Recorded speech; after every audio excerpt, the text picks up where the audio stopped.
तो अब हम डिस्कस करेंगे हमारी नेक्स्ट प्रोज रीडिंग जो है the Kantian philosophy written by Friedrich Hegel.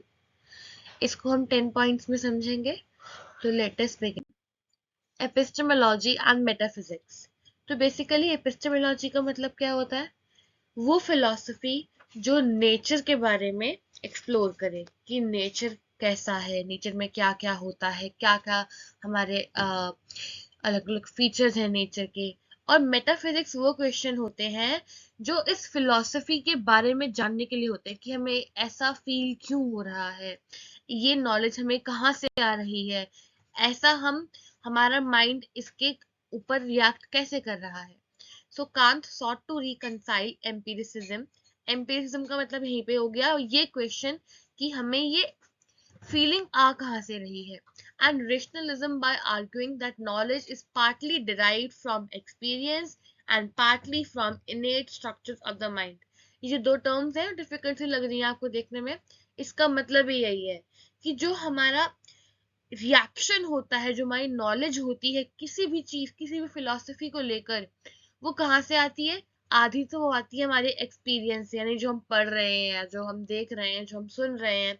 और आधी आधी आती है हमारे इनेट स्ट्रक्चर्स में।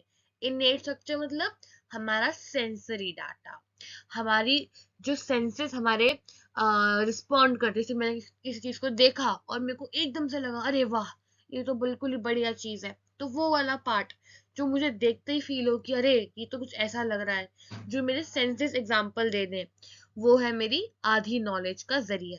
तो आधी नॉलेज आती है हमारी हमारे एक्सपीरियंस से और आधी आती है हमारे सेंसेस से।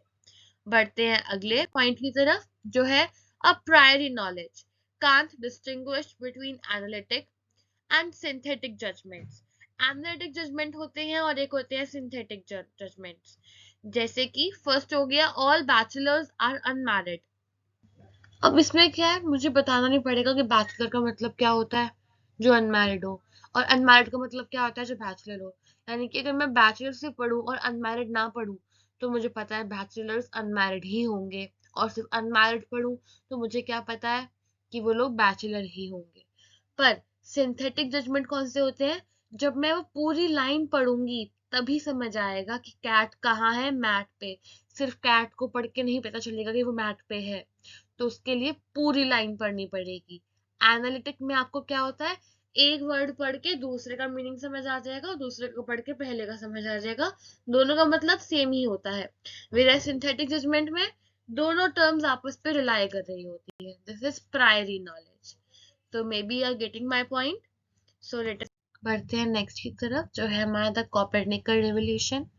जैसे कोपरनिकस ने ये बताया था कि जो हमारी अर्थ है वो यूनिवर्स का सेंटर नहीं है, इंस्टेड सन का चक्कर मारती है अर्थ, सन के ऑर्बिट में आती है, सन के आउटर ऑर्बिट में आती है, और सन एक्चुअली में सेंटर है हमारा इसका।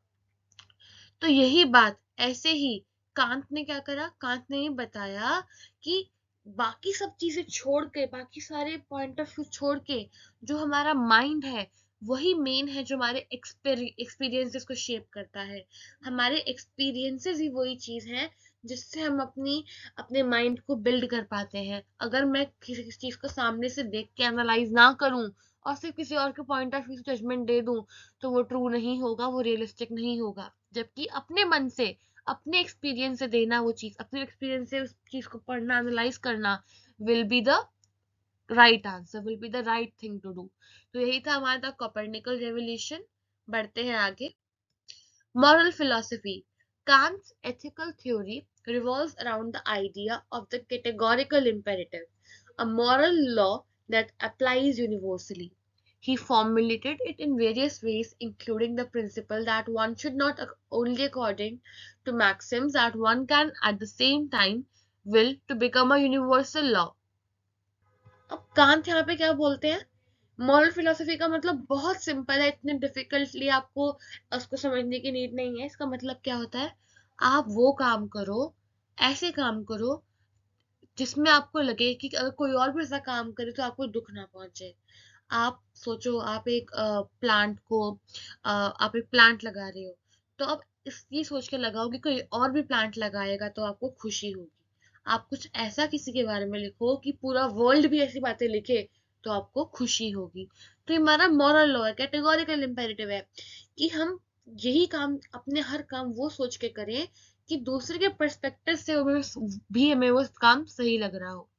अगर वो हम काम ऐसा खुद कर रहे हैं तो वो काम इस लायक है कि वो यूनिवर्सली एप्लीकेबल हो सके, कि उसको सब फॉलो कर सके, ऐसे काम करने चाहिए। This is our moral philosophy.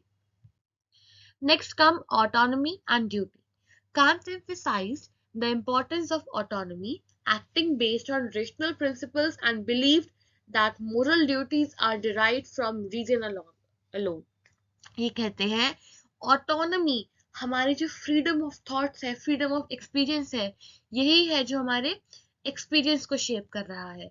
अगर हमें ये फ्रीडम ही नहीं होगी कि हम कैसे एक्ट करें, तो हम रेशनली एक्ट नहीं कर पाएंगे, हम प्रिंसिपल्स को फॉलो नहीं कर पाएंगे, हम सही तरीके से चीज़ों को काम नहीं कर पाएंगे।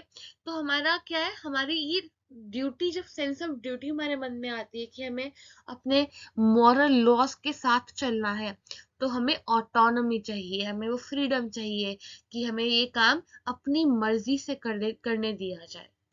So that was the fifth point. For the next 5 points, you should see part 2. Do not forget to subscribe, like, share, and comment. Thank you.